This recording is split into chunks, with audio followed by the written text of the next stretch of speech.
L'affaire Christophe Glaise ne manquera pas de faire couler beaucoup d'encre, elle ne manquera pas d'aggraver les tensions entre l'Algérie et la France. On est loin de la réconciliation.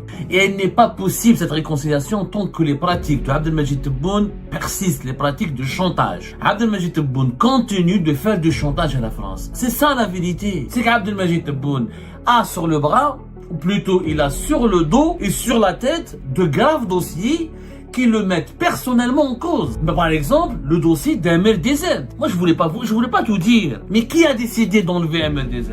Tebboune, il a peur de l'enquête. Il a peur de l'enquête du parquet national parce qu'il risque d'être mis en cause. Est-ce que Mohamed Jebbar aurait pu planifier tout seul l'enlèvement, la séquestration, l'assassinat d'MLDZ si on lui avait pas demandé, si Tebboune lui avait pas donné la validation? Tebboune n'arrive pas à comprendre que Macron ne pourra rien faire pour lui. Il fallait réfléchir avant de commander l'opération MLDZ.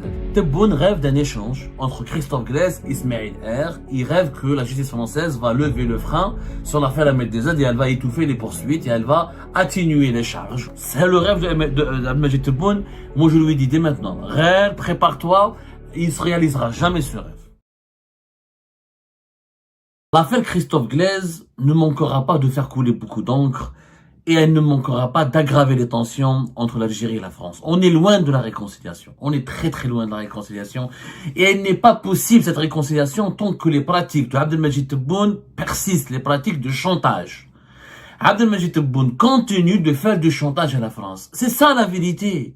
Christophe Glaise a été maintenu en détention parce qu'il doit être considéré, parce qu'il est considéré comme un otage et parce que ils veulent l'utiliser comme une monnaie d'échange dans plusieurs dossiers. Il y a des litiges. Il faut savoir que les relations algéro-françaises, les problèmes entre l'Algérie et la France, depuis l'arrivée de Tebboune, notamment depuis 2023 et 2024, ne concernent pas uniquement, ne portent pas uniquement sur des malentendus ou des incompréhensions qui s'expliquent ou qui sont suscités par des politiques anti-algériennes mises en place comme par Bruno Retailleau, par la montée en puissance de l'extrême droite à travers le Rassemblement national, ou par le lobbying extrêmement virulent et percutant de la part de certains partis politiques ou mouvances politiques françaises classées ou que le régime algérien considère comme algérophobes parce qu'elles veulent remettre en cause certains accords stratégiques avec l'Algérie comme les accords de 68 ou comme les délivrances des visas au profit des Algériens et des Algériens ou les partenariats ou les privilèges des dirigeants algériens et de leur famille en France. Ça, c'est l'arbre qui cache le forêt et c'est un prétexte de mensonge. C'est un mensonge de dire que le problème de l'Algérie et de la France s'explique uniquement par des dérives ou par une montée en puissance ou par un développement de l'influence de certains cercles hostiles ouvertement à l'Algérie. C'est pas vrai. C'est un épiphénomène. Il y a toujours eu des cercles anti-algériens en France. Il y a toujours eu des nostalgiques de l'Algérie française en France. Il y a toujours eu des partisans d'une relation froide et brutale, voire même d'une politique de rupture avec l'Algérie en France. Mais ça n'a pas empêché, pendant 40 ans ou 50, les 40 ou les 50 dernières années, d'avoir des relations très bonnes et stratégiques entre Alger et Paris. Ce qui a changé, c'est qu'Abdelmadjid Tebboune a sur le bras, ou plutôt il a sur le dos et sur les épaules et sur la tête de graves dossiers qui le mettent personnellement en cause. Mais par exemple, le dossier d'MLDZ. Le dossier d'MLDZ qui est lié. Moi, je voulais pas tout dire. J'ai observé une certaine pudeur. Parce que j'espérais que Abdelmadjid Tebboune allait se ressaisir et allait continuer sur la voie de l'apaisement, la voie qu'il avait empruntée depuis la libération de Boualem Sansal, et j'ai pas voulu mettre de l'huile sur le feu. J'ai vraiment pas voulu parce que le régime algérien, c'est devenu un régime machiavélique. Dès que, pour justifier une action liberticide, préjudiciable à l'intérêt général des deux pays, ou une action de répression et de persécution, il dit, parce que vous avez en France quelqu'un, parce que vous avez Abdou Samar qui a parlé, parce que vous avez Mohamed Sifawi qui a parlé, parce que vous avez, comment il s'appelle, encore. Il y a toujours des prétextes. Il y a toujours quelqu'un qui a fâché Tebboune. Comme Tebboune est fâché, il fait rien de bon, il recourt juste à la violence et à la répression, à la brutalité. Alors que dans l'affaire Christophe Glaise, Tebboune a été ménagé. Il faut dire la vérité, il a été ménagé. La famille de Christophe Glaise, les défenseurs, le comité de défense de Christophe Glaise, ses avocats, ses amis, la presse française, elle s'était calmée. Tout le monde s'était calmé. J'ai discuté avec des confrères du Monde, du Figaro, ils me l'ont tous dit, indirectement ou directement, oui Abdou, on était obligés, on a discuté entre nous, on a fait des réunions de rédaction, on s'est entretenu avec des personnes du Quai d'Orsay, avec de l'Élysée, ou même entre nous, on a organisé des réunions, on s'est dit, c'est un dictateur, est un tyran, très susceptible et méchant. Donc, comme il y a un otage français en Algérie, on va se calmer, en espérant qu'il soit libéré, et on va donc éviter ou réduire, on va réduire l'intensité de nos critiques à l'encontre de l'Algérie, de ses autorités, de ses dirigeants, et on va même réduire le nombre on va réduire le rythme de parution d'articles qui pourraient déranger ou déplaire aux autorités algériennes. Ce qui était vrai. Ce qui était vrai. Mais à part Boualem Sansal depuis sa libération, personne ne parlait.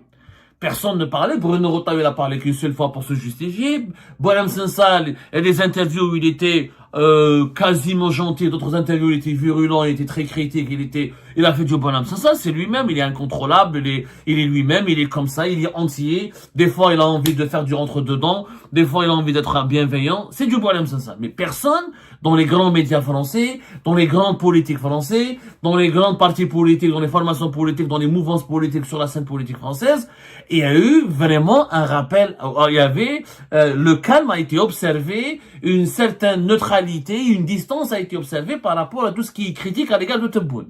Et malgré ça, Tebboune n'a pas libéré Christophe. Pourquoi? C'est Tebboune qui a décidé, il faut arrêter. Il y a des théories qui circulent. Oh non, c'est pas Tebboune, c'est son chef de cabinet. Non, c'est la voisine du chef du cabinet. Non, c'est la voisine d'El Mouradia, c'est la femme de ménage. C'est Chengreha qui s'est réveillé du matin avec une mauvaise humeur parce qu'il a pas bu son café ou là parce que sa femme lui a pris sa tête. C'est faux. C'est Tebboune. Tout ce qui passe par la justice, ça et le Tebboune a le monopole absolu de tout ce qui se décide dans la justice. Boualem, et ses conseillers ou d'autres conseillers font parvenir à Tebboune les dossiers judiciaires, c'est Tebboune qui décide. Une fois que Tebboune décide, Boualem appelle le ministre de la Justice, Boudjema, comment il s'appelle? L'autre Boudjema appelle le président de la cour de la région où le procès va se dérouler, en l'occurrence la cour de Tizi-Ouzou, et lui donne l'instruction, par téléphone. C'est comme ça que ça se passe en Algérie. Tebboune décide de tout. Il veut être le premier magistrat du pays, il veut le faire entendre, et tous les juges lui mangent dans la main, et aucun juge ne peut décider de quoi que ce soit. C'est le ministre de la Justice ne lui dit pas de quoi faire, et si le ministre de la Justice ne prend aucune décision, s'il n'a pas une instruction claire, nette et précise du cabinet du président de la République. Pourquoi Tebboune ne voulait pas libérer Christophe Glaise? Parce qu'il veut l'utiliser comme une monnaie d'échange. En échange de quoi? Qu'est-ce qu'ils veulent obtenir les autorités algériennes actuelles? Le dirigeant algérien actuel veut obtenir quoi? Tebboune espère, il pense que avec Christophe Glaise, il pourra obliger ou forcer la main aux autorités françaises, notamment aux autorités judiciaires, pour fermer le dossier MLDZ. Les problèmes entre l'Algérie, pourquoi cette fois-ci il y a autant de problèmes entre l'Algérie et la France? Parce que le régime Tebboune, sur le sol français, il a développé des activités subversives, des activités de barbouzerie. C'est que Ahmed Dezetel a été kidnappé, enlevé, il a failli être assassiné. Il y a le kidnapping et l'enlèvement de Hicham Aboud où de forts soupçons pèsent sur les autorités algériennes. L'agression de votre serviteur, mon agression à moi en août 2023. Où on m'a envoyé quelqu'un avec un pistolet pour me voler mon téléphone, accident, mes sources menacées. Peut-être qu'il l'aurait atteint, peut-être il m'aurait assassiné, il aurait tiré sur moi s'il n'y avait pas des témoins oculaires. Et d'autres agressions qui ont été passées sous silence. Et l'affaire de l'espionnage de Bercy de mars 2023. Avant l'affaire MLDZ d'avril, mars 2024. Mars 2025, excusez-moi. Avant l'affaire, avant l'affaire MLDZ d'avril 2025 et les premières arrestations, il y avait l'affaire de l'espionnage. Il y avait un fonctionnaire franco-algérien qui a été payé, qui a été utilisé, qui a marchandé, ce fonctionnaire franco-algérien, le ministère de l'économie à Bercy, il dit qu'il a été victime d'un chantage. Ça reste à vérifier, l'enquête toujours en cours. Qui a été utilisé en tout cas pour espionner des personnalités algériennes établies sur le territoire français en piratant des bases de données de l'administration française. D'une administration qui est l'OFII, l'Office français de l'immigration et de l'intégration. C'est quand même grave ce qui s'est passé dans ce que le régime Tebboune il a fait sur le sol français. C'est très grave. Le régime Tebboune il est contre l'ingérence étrangère, il veut protéger l'Algérie, etc. Alors, mais qu'est-ce qu'il a fait sur le sol français? Qu'est-ce qu'il a fait sur le sol français? Sur le sol français, il y avait de l'espionnage, des attaques, des kidnappings, des enlèvements, tentatives d'assassinat, des agressions. La France était devenue entre 2022 et 2023, notamment 2021, 2022, 2023 jusqu'à 2024. Elle est jusqu'à 2024, notamment durant 3 ans, elle est devenue la chasse gardée des barbouzes, des lobbies algériens, des groupes privés de délinquants algériens qui étaient au service du régime. L'affaire des influenceurs. L'affaire des influenceurs qui étaient instruments, et on sait qu'ils ont été payés. Il y a eu des réunions dans des restaurants, dans des brasseries. Il y a eu des personnalités qui ont joué un rôle important dans la campagne électorale de Tebboune pour le 2e mandat, qui ont entraîné, qui ont manipulé, qui ont embrigadé des influenceurs sur TikTok notamment pour appeler au meurtre, à des agressions, pour appeler à des passages à tabac contre des opposants algériens sur le sol français, contre des personnalités même politiques françaises qui étaient menacées de mort par des influenceurs algériens établis en France, il y avait un lien avec des lobbyistes directement employés qui recevaient leurs instructions depuis Alger. Et le fond du problème, c'est qu'on a eu à Alger un régime agressif. La France n'est pas à l'abri de la critique, bien sûr.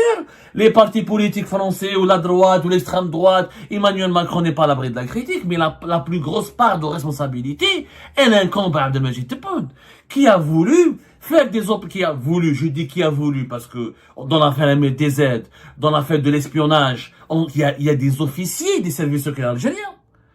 MLDZ, rappelons-nous, et je vais vous le dire une chose, ça va vous choquer, mais c'est la vérité.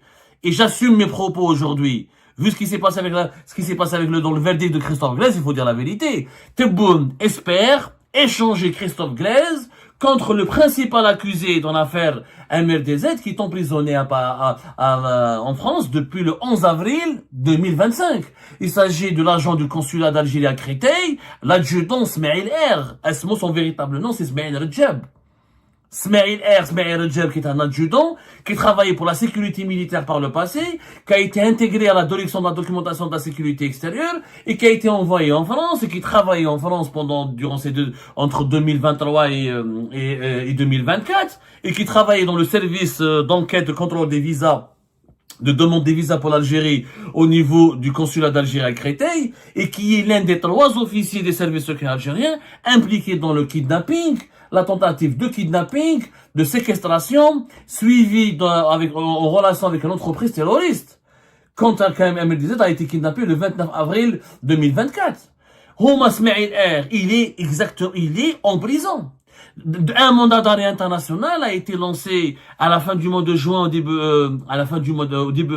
cours du mois de juillet 2025, contre Salah ad-Din Selloum, qui est le numéro 2 de l'ambassade d'Algérie en France, qui était le numéro 2, le premier secrétaire de l'ambassadeur. Il y a encore un 3e officier qui est recherché et qui devrait faire l'objet dans les jours à venir, si ce n'est pas déjà fait, peut-être les autorités françaises ne veulent pas communiquer là-dessus, d'un autre mandat d'arrêt international, c'est Houssam Eddin Bouaziz, qui était le vice-consul du consulat d'Algérie à Créteil. Les 3 sont impliqués dans l'affaire du kidnapping d'MLDZ, avec des témoignages, avec des preuves techniques.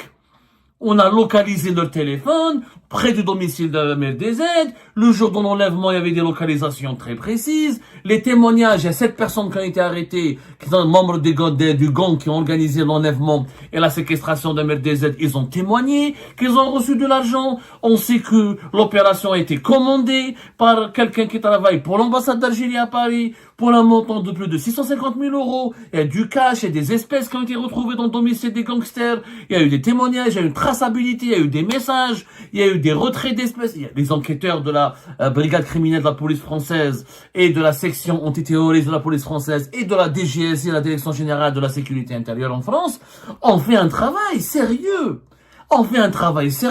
Le 11 avril, quand Smaïl R a été arrêté et par la suite il a été placé en détention en compagnie de 2 hommes franco-algériens qui sont finalement des parents à lui d'après ce que nous savons et qui ont été utilisés en partie pour organiser l'enlèvement et la séquestration d'MLDZ. L'Algérie avait réagi. Rappelez-vous, il y a eu Il y a eu un communiqué du ministère des Affaires étrangères, un communiqué catastrophique, qui parle d'un grand dommage aux relations franco-algéro-françaises, qui a parlé de complot, qui parle d'un développement inadmissible et inqualifiable qui causera un grand dommage aux relations algéro-françaises, et que l'Algérie ne laissera pas sa situation sans conséquence, que la diplomatie algérienne, le ministre des Affaires étrangères, il a qualifié les arguments fournis par la justice française d'argumentaires vermoulus. MLDZ a été traité d'énergumène, de voyou, et qu'il n'y a pas de preuves selon les autorités algériennes, il n'y a aucune preuve contre l'agent du consulat d'Algérie à Créteil, si ce n'est le fait que le téléphone mobile de l'agent consulaire inculpé aurait borné autour de l'adresse et de domicile de l'énergumène MLDZ. La réaction de l'Algérie était très très violente et elle n'a jamais reconnu la légitimité de cette enquête menée par le parquet national antiterroriste du tribunal judiciaire de Paris en France. Il y a eu d'ailleurs les juges français ont adressé des convocations à plusieurs hauts responsables des services secrets algériens pour qu'ils s'expliquent, pour qu'ils soient auditionnés, pour qu'ils soient entendus afin de comprendre leur niveau de responsabilité ou leur implication ou non dans l'affaire MLDZ. Aucune réaction de l'Algérie, aucune réaction de ces hauts responsables, aucune réaction des autorités algériennes. Et maintenant, c'est vrai, rappelez ce que le 12 avril 2025, le ministère algérien des Affaires étrangères, il a bien dit que cette affaire, Alger rejette la forme, elle rejette l'affaire MLDZ sur la forme et sur le fond, et que cette affaire ne restera pas sans conséquence, elle n'est pas restée sans conséquence, puisque, comme par hasard, et il faut dire que fin mai 2024, il a été arrêté, juste après l'affaire MLDZ, fin avril, l'enlèvement est raté d'un MLDZ fin avril 2024, fin mai 2024, Christophe Glaise, il a été arrêté et placé sous contrôle judiciaire, avec interdiction de quitter le pays, et fin juin 2025, au moment où la justice française, c'est bon, a commencé à lancer le mandat d'arrêt international contre Salah ad-Din Selloum, où elle était en train de lancer sur le mandat d'arrêt international contre Salah ad-Din Selloum, la justice algérienne, elle a placé en détention Christophe Glaise. Il y a un parallèle. Il y a un parallèle très éloquent, significatif. Au moment, dès le départ, les autorités algériennes ont voulu neutraliser Christophe Glaise, parce qu'on l'a dit tout à l'heure dans les émissions précédentes, parce qu'il enquêtait sur l'affaire encombrante d'Alberi Boussé, et parce que il avait des contacts avec le MAC, ça c'est vrai, mais il n'a pas été emprisonné rapidement. Pourquoi il n'a pas été mis en prison mai 2024? Parce que les autorités algériennes voulaient le garder sous la main, pour voir comment l'affaire MLDZ et comment le conflit entre l'Algérie et la France allait évoluer. Et comme le conflit il a évolué en défaveur du régime Tebboune, avec une inculpation officielle de membres de services secrets algériens, c'est une première, avec un mandat d'arrêt international, lancé contre l'ancien premier secrétaire de l'ambassade d'Algérie en France, avec des convocations qui ont été adressées au patron de la direction de la documentation de la sécurité extérieure, et que le vice-consul de Créteil, du consulat d'Algérie Créteil est toujours recherché et qu'il est lui aussi visé, un mandat d'arrêt international est programmé à son encontre lui aussi. Et comme donc le bras de fer il a évolué très rapidement contre les intérêts, et parce que Abdelmajid Tebboune va s'expliquer. C'est l'affaire MLDZ. Houssam Eddine, Bouaziz, Smaïl R, Salah ad-Din Selloum, c'était petites mains, c'est des pions. Mais qui a décidé d'enlever MLDZ? C'est ça la véritable enquête. Tebboune, il a peur de l'enquête. Il a peur de l'enquête du parquet national parce qu'il risque d'être mis en cause. À l'époque du moment des faits, c'était Mehmet Jebbar qui était au pouvoir, à la tête de la DDSE. Mehmet Jebbar était le patron direct de ces personnes qui travaillaient au consulat, de ces agents qui travaillaient au consulat d'Algérie à Créteil, ou à l'ambassade de France, à l'ambassade d'Algérie à Paris en France.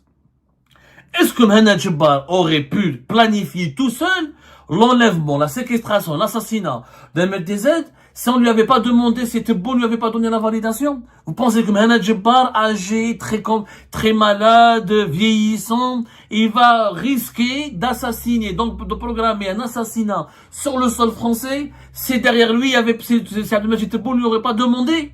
On n'est pas bête. Ouais, Mehmet Jebbar, il sera tôt ou tard convoqué. Le régime Tebboune fait maintenant des pressions sur la France. Il veut durcir le bras de fer avec la France. Il croit que Macron pourrait convaincre le parquet national antiterroriste français de fermer ou de verrouiller ou d'atténuer les charges contre les autorités algériennes dans l'affaire d'Ahmed DZ. Sauf que Macron ne commande pas la justice. Macron lui-même, si demain, quand il quittera le pouvoir en 2027, il risque d'être inquiété par la justice française. Comme Nicolas Sarkozy a été inquiété, il a été incarcéré. Les juges en France sont indépendants. Il y a dans des cas, dans des dossiers où les juges peuvent avoir des incohérences politiques, etc. Mais là, Macron peut dire au juge parquet national antiterroriste, n'enquêtez pas sur l'affaire MLDZ. Ça veut dire que Macron va prendre le risque d'expliquer aux juges français que vous avez eu un État étranger qui a envoyé des barbouzes, qui a recruté des brigands, des voyous et des criminels, qui les a payés pour faire une action terroriste sur le sol français, et les juges français doivent fermer les yeux. Mais la France, elle devient la Mauritanie, la Tunisie, la Libye, ça devient un État déstructuré. Mais aucun juge français ne marchera là-dessus, n'acceptera ce deal, ou n'acceptera de fermer les yeux. C'est la sécurité nationale de la France. C'est comme si demain, un État étranger, le Maroc ou je ne sais pas qui, va organiser une action armée pour tuer quelqu'un sur le sol algérien. Et l'État algérien ne va rien dire. Il va se taire. C'est une violation directe de la sécurité nationale. C'est ça la vérité. C'est que Tebboune n'arrive pas à comprendre que Macron ne pourra rien faire pour lui. Il fallait réfléchir avant de commander l'opération MLDZ. C'est une opération. Les juges français ne mettent pas quelqu'un en prison s'il n'y a pas de preuve. Je suis désolé, les juges français sont vraiment très proches, j'ai eu affaire à eux. Et MLDZ n'a jamais été choyé par les autorités françaises, n'a jamais été protégé. Contrairement à ce que dit, parce que le pouvoir algérien essaie de dire MLDZ est utilisé par des lobbies français. Pourquoi le pouvoir algérien n'a pas dit que MLDZ était protégé par les lobbies français quand il avait été arrêté en juillet 2020? Rappelez-vous, en juillet 2020. Le 7 juillet 2020, MLDZ, il a été arrêté. Il a été placé sous contrôle judiciaire pendant longtemps. L'Algérie avait émis à son encontre des mandats d'arrêt internationaux. Les juges français, les autorités françaises ont été pressées par les autorités algériennes d'arrêter, de neutraliser MLDZ, de le juger. Les autorités françaises l'ont fait. La France a demandé toutes les copies et les preuves et les démonstrations qui impliquent MLDZ dans tous les crimes pour lesquels il a été condamné en Algérie et que les autorités algériennes lui reprochent et pour lesquels les Algériens demandent son extradition. L'affaire a duré, le contrôle judiciaire de MLDZ, il a duré 2 ans, de 2020 jusqu'à septembre 2022. La Cour d'appel de Paris, elle a étudié toutes les preuves, tous les documents judiciaires des autorités algériennes. Et fin septembre, je crois que c'était le 26 septembre, le 22 septembre, le 26 septembre, voilà. Le 26 septembre 2022, plutôt, entre le 21 et le 26 septembre 2022. J'ai pas la date. La Cour de Paris a rejeté le 21 septembre, voilà, le 21 septembre 2022. 2 ans après l'arrestation de MLDZ, la Cour d'appel de Paris a fini par rejeter dans une audience publique toutes les demandes d'extradition contre MLDZ. Pourquoi? Parce qu'il n'y a pas de preuves. On nous a dit qu'MLDZ était un terroriste. Où sont les preuves? Pas de preuves. On nous a dit qu'il faisait du chantage. Où sont les preuves? Pas de preuves. On nous a dit qu'il a fait de la violation, qu'il était un criminel, un délinquant. Il n'y a jamais eu de preuves. C'est quoi le dossier MLDZ? Le dossier MLDZ, la justice algérienne. Il faut dire les choses aux Algériennes et aux Algériens. Malheureusement, nous n'avons pas de médias qui expliquent les fonds des dossiers. Le dossier MLDZ, c'est quoi? C'est qu'MLDZ, on lui a reproché d'être terroriste. C'est quoi les preuves? Les preuves des autorités algériennes sont les aveux. Les aveux de 2 prévenus. Ahsan Zurqana, qui était un terroriste, connu sous le pseudonyme d'Abou Dahdah, le fameux Dahdah, qui a parlé pendant le Hirak, ou qui a dit il y a des attentats, qui témoigne régulièrement devant la télévision, devant les caméras de la télévision de la NTV pour dire que il y a des mouvements, nous sommes des terroristes, nous avons été en contact avec les opposants pour tuer les Hirak, pour tuer les Algériens et les Algériens. D'ailleurs, on a créé, cette figure médiatique a permis de créer tout un courant, le Dahdouhisme. Quand l'opinion publique algérienne doit être désinformée ou manipulée, la propagande du régime algérien utilise toujours des terroristes qui parlent face à la caméra et qui font des aveux extraordinaires. Donc, il y a un autre terroriste qui s'appelle Ahmed Mansouri. Ils ont fait des témoignages qui disaient que MLDZ était impliqué dans des opérations terroristes visant à déstabiliser le pays, à semer la discorde et le trouble. Et que Rached et MLDZ c'était des terroristes. Mais il n'y a pas de preuve. Un aveu, c'est pas une preuve. Donc moi, j'ai fait un aveu. Tebboune est un terroriste. Il m'a appelé, il m'a dit fais un attentat en France. Donc la justice française, sur la base de mon témoignage, elle va lancer un mandat d'arrêt contre Tebboune. Mais la Menhebba ou Dabba, il fait un témoignage. C'est pas comme ça qu'on dit, quand un terroriste, un témoignage ne suffit pas. Est-ce qu'il y a des preuves matérielles? Est-ce qu'il y a des preuves de financement? Est-ce qu'il y a des liens directs? Est-ce qu'il y a eu des rencontres? Est-ce qu'il y a eu... Il y a rien. C'est un dossier vide. C'est pour ça la justice française, mais la justice française n'a pas protégé MLDZ.